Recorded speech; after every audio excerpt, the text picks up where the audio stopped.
It's one thing to listen or hear God. It's another thing to believe God. But where does the rubber meet the road? The rubber meets the road when we obey God.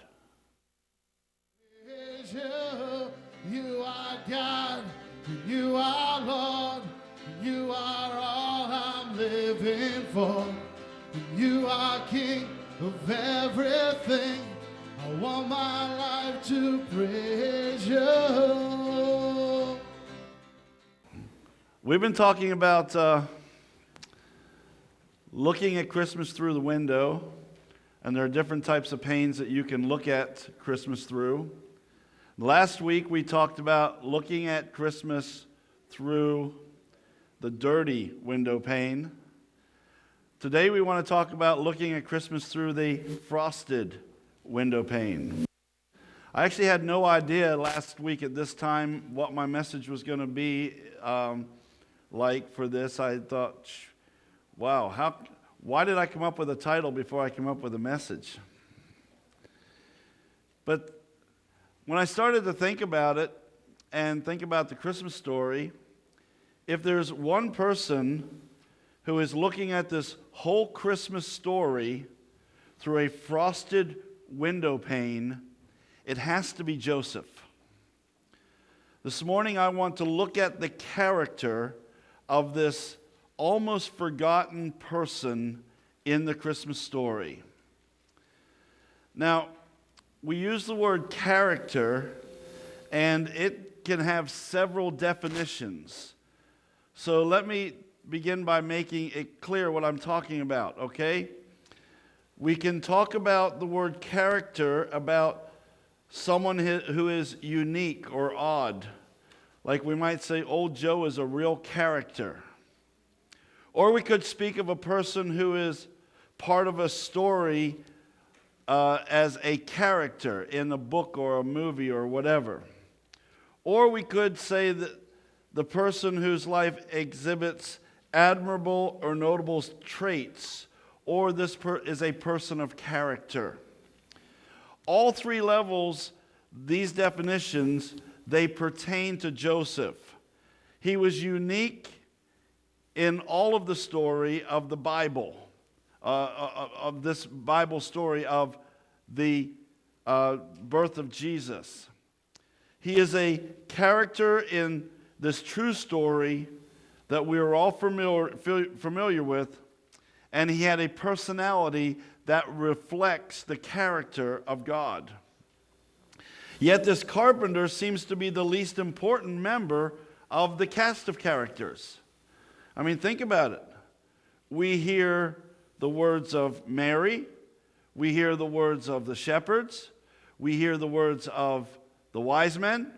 We hear the words of Herod. All in Scripture. But we never hear anything from Joseph. Things can't be that clear to Joseph at the beginning of the whole story.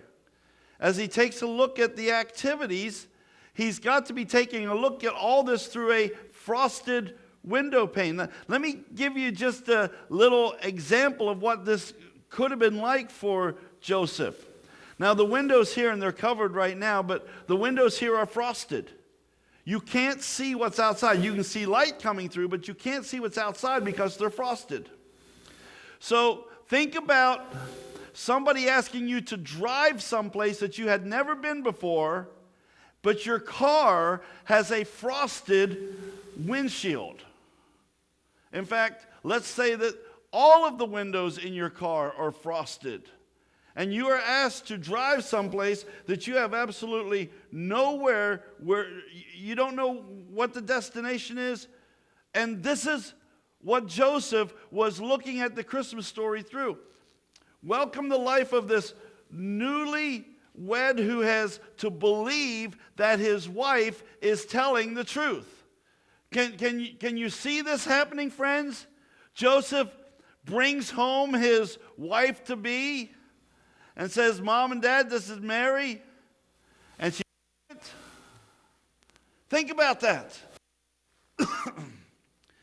Through all of this quiet man left something that speaks much louder than words could ever speak. And we can see in the biblical record that God did not choose him by accident to be the foster father of his son here on earth. So we're taking a look at Matthew chapter 1, if you want to turn to it. Matthew chapter 1. We're going to take a look at the life of Joseph in the Christmas story this morning. Matthew chapter 1, verse 18 says, "Now, this is how the birth of Jesus the Messiah came about. His mother Mary was pledged to be married to Joseph, but before they came together, she was found to be pregnant through the Holy Spirit. Because Joseph, her husband, was faithful to the law and yet did not want to expose her to public disgrace, he had in mind to divorce her quietly." So the first point that I want to look at this morning is Joseph was a righteous man. He loved what was right. The Bible tells us that Joseph and Mary were espoused, and some versions says they were betrothed. The Hebrew marriage consisted of two stages. It consisted of the betrothal and the marriage ceremony.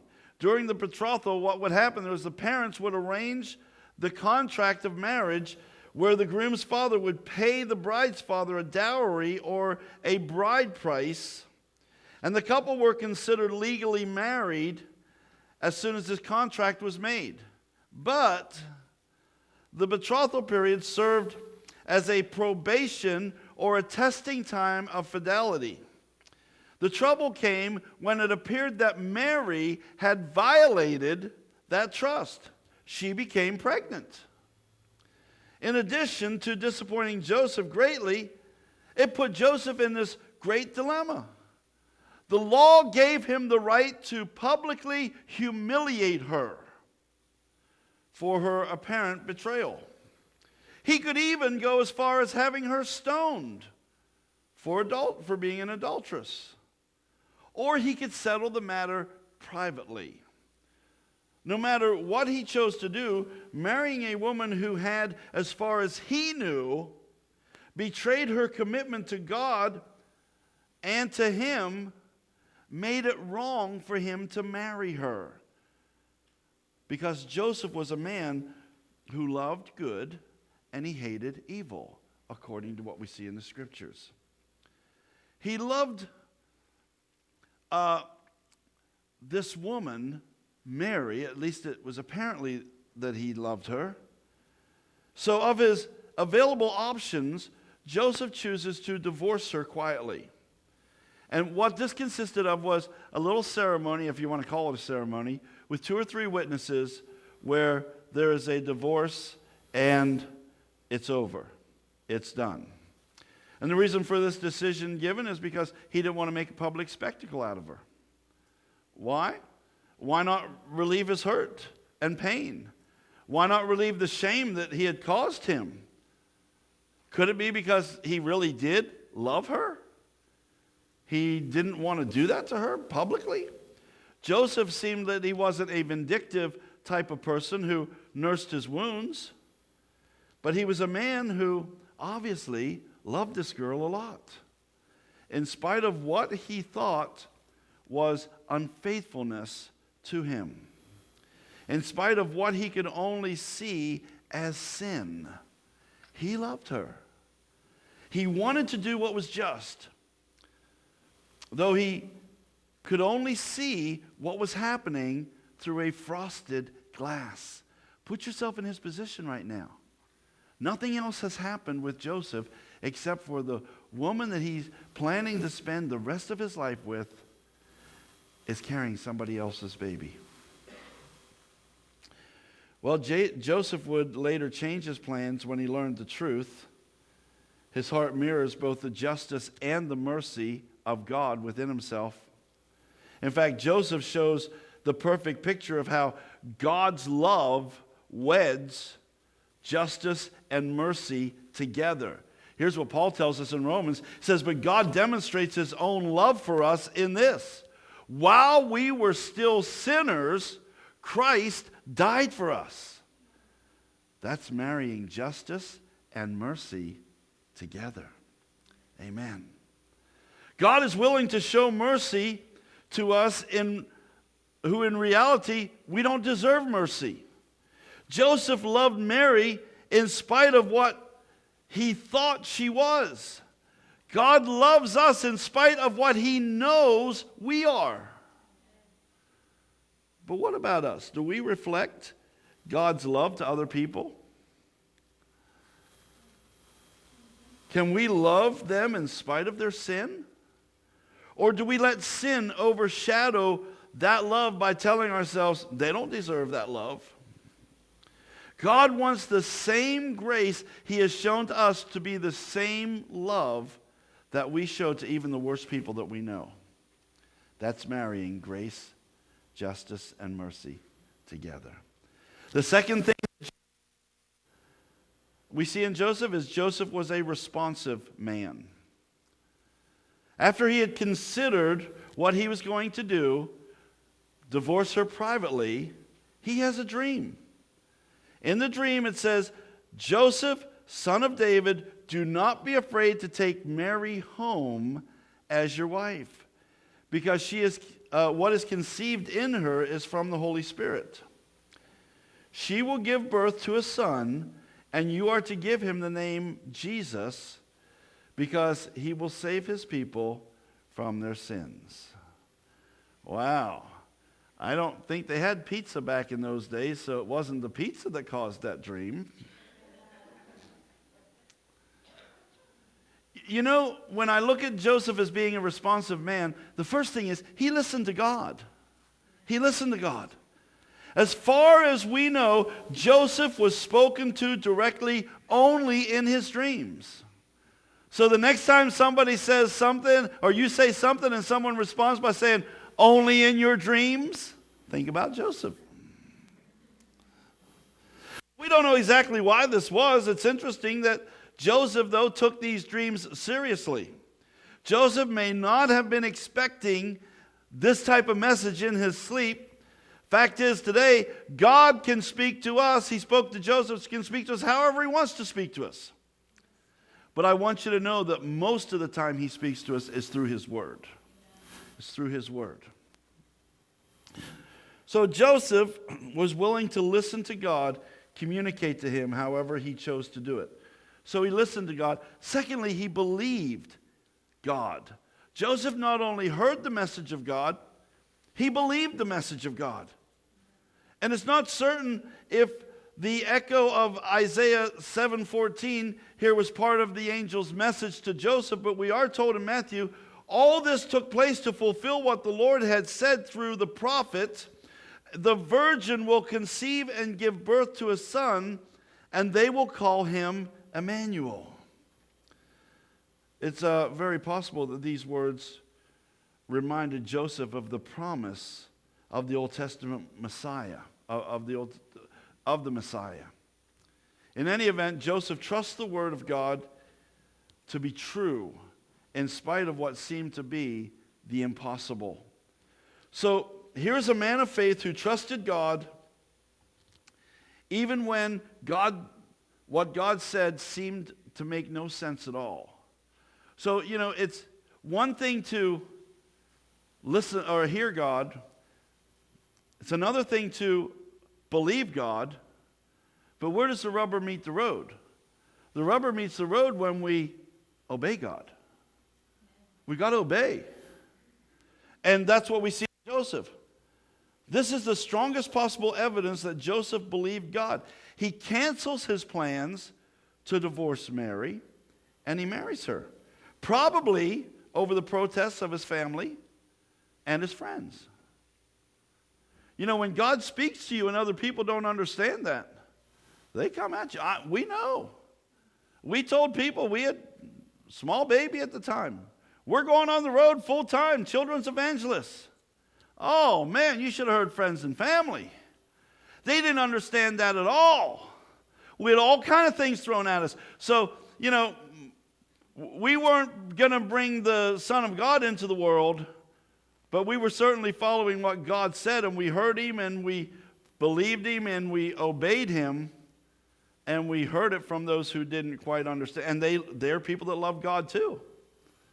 So I know to an extent what Joseph was going through here when his friends and family, I mean, he might have got letters. My wife got letters. You sure you want to marry that guy? They didn't even know me. Now she's wondering. No, she isn't. She isn't.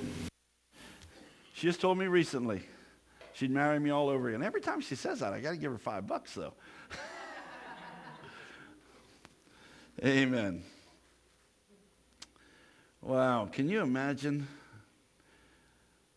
You're willing to marry this immoral woman because you had a dream, is what they're saying to him. Are you willing to raise someone else's child? If only they knew whose child this was. Nothing hinders Joseph from responding to God's word. He did the only appropriate thing that he could do. He obeyed the Lord. Now, in a small town like Nazareth, can you imagine what people were saying? How they were talking? Wow, it was good for them to leave for a while. But even coming back, can you hear them in the marketplace? Look, he married her and that's not even his child. Someone else say, you know, I think that looks like so-and-so. I mean, they were going to talk. It goes on, even around here. They talk. They were looking at Christmas through a dirty window pane, weren't they? While Joseph was acting in faith because he was looking through a frosted window pane. Are you listening to hear God speak through his word? Do you obey what you hear? Can God depend on you to obey him in everything? Say that you spend more time asking forgiveness. Joseph is an example of one whose life is characterized by obedience. Even though he didn't understand it, even though he didn't have a clear vision of what was going on, he was looking through a frosted window pane. One more aspect of Joseph's character that I want us to see. Joseph was a responsible person, a responsible man. You see, man was given take care of Mary and serve as earthly father for the Son of God. We find Joseph is a faithful steward of God. He protects his family. Take a look at Matthew chapter 2, verse 13. When they had gone, an angel of the Lord appeared to Joseph in a dream. We're talking about the wise men now. When they had gone, the angel said, "Get up, take the child and his mother and escape to Egypt. Stay there until I tell you, for Herod is going to search for the child to kill him." So he got up, took the child and his mother during the night, and left Egypt. Joseph acts quickly, leaving at night to escape notice. Joseph was compelled by two main facts. One, God had warned him his family was in danger. And two, God had provided the way. They brought gold, frankincense, and myrrh. They were able to finance that trip to Egypt. So Joseph is looking through a frosted window pane. He doesn't know why Herod wants to kill Jesus. He needs to protect Jesus. He doesn't know why God has chosen to fulfill his plan in this way. But what he does know is he is charged with for keeping his family safe, and he accomplishes that. Can you imagine?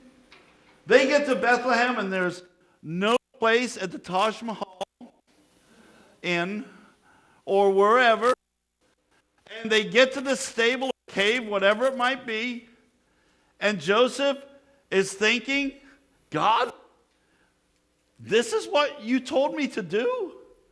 This is where you want your son to be born? Can you imagine? He's still looking at all this through a frosted window pane. He doesn't understand. He doesn't see. He only believes and acts in faith. Well, there's a connection between his responsibility to obey God and his responsibility to protect his family, and it's the same way with each of us. We have that responsibility, especially men. You have the responsibility to hear from God, and that is married with protecting your family and taking care of your family.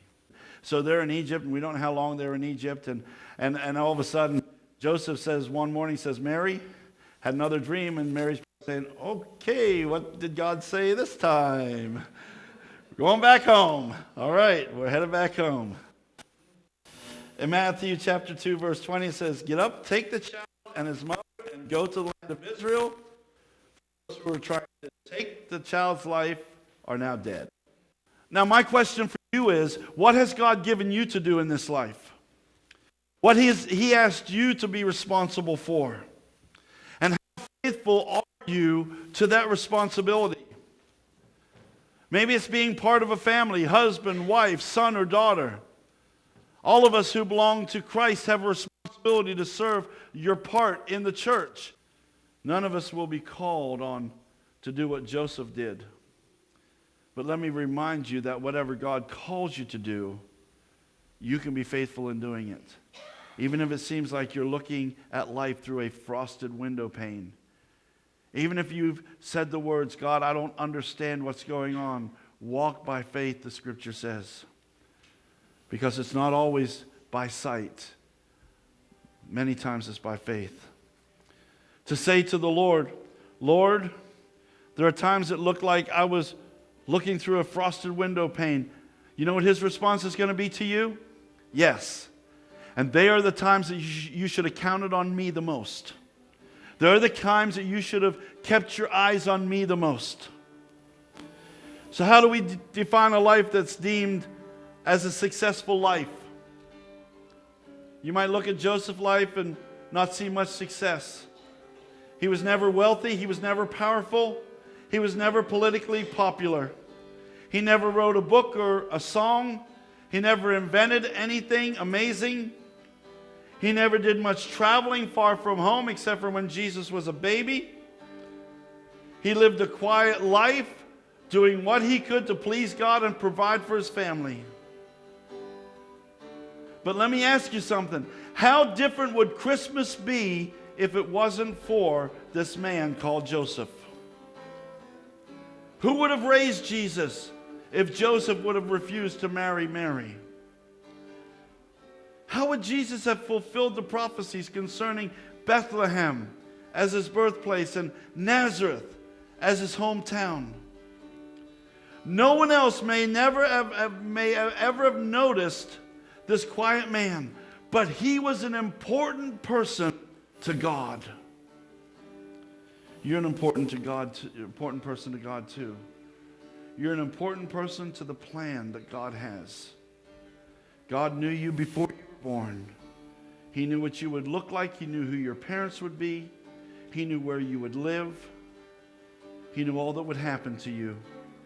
He also knew that without him you would be lost in sin. He knew that you would choose to do wrong instead of right. That you would make a mess out of your life without his forgiveness. And that's why he sent Jesus into the world. Because he not only knew you, he loved you, he loves you, and he wants you to work with him. Just like Joseph did. You say, but I can't see clearly. I don't quite understand. Neither did Joseph. But yet Joseph moved forward. Joseph moved forward. God has wonderful plans for you. Let's stand to our feet this morning.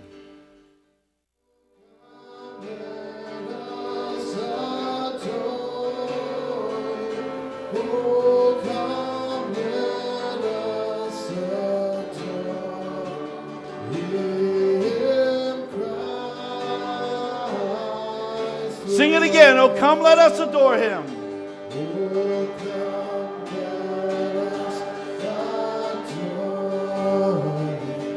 Oh, come, let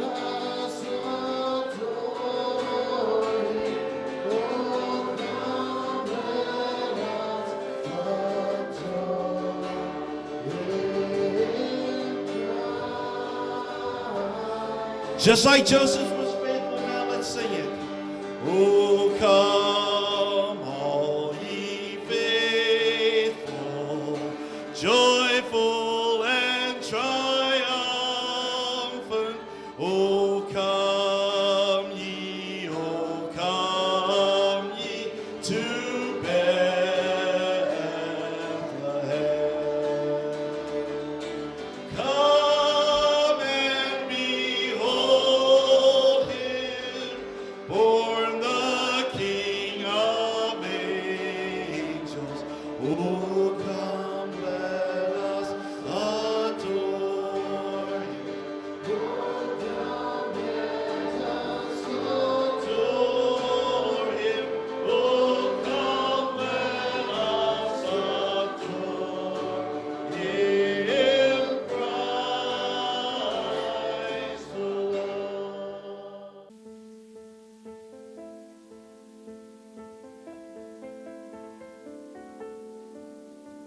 God knows you. He knows what you're thinking, what you just thought, and what you're about to think. He knows everything there is to know about you. He created you. He knit you together. You are exactly what He wanted you to be. And when the world tells you that you don't matter, that you aren't smart enough, that you aren't pretty enough or strong enough, just remember who created you. And when you feel like you've really messed up and nothing seems to make sense anymore, remember that the God that created the whole entire universe created you too. And you are exactly the person He wanted you to be.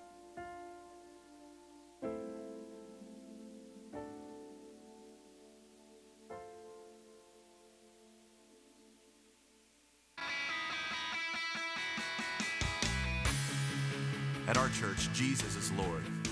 That single belief calls us together as a community and sends us into our world with hope and purpose. At our church, your past will never define your future. There's always redemption, which means there's always a brighter day. At our church, we don't think we're better than any other church out there. We're just doing our best to become our best. At our church, we want you to believe in God, but we also want you to know that God believes in you. We are not against people who don't attend church anywhere. Instead, we pursue them with love, the very same love that's pursuing us. At our church, we're learning to serve God with all our hearts, and we're learning to worship Him with all our lives. And if you're looking for the perfect church, we're not it. At our church, we will make mistakes, but we will choose to grow from them. At our church, we're part of a global community that's knit together by the resurrection of Jesus. And by the way, at our church, we believe that really happened too. At our church, we will engage with people who are in real need because we are the hands and the feet of Christ. And finally, we need you to hear this loud and clear. At our church, it's not really our church at all. It's His. And we live and move and breathe in His church for His glory and His fame, not ours. So here's the invitation. You're invited to jump in with your whole heart at your own pace and to experience the life that awaits you in Christ. Friends, this is going to be good. Welcome to our church.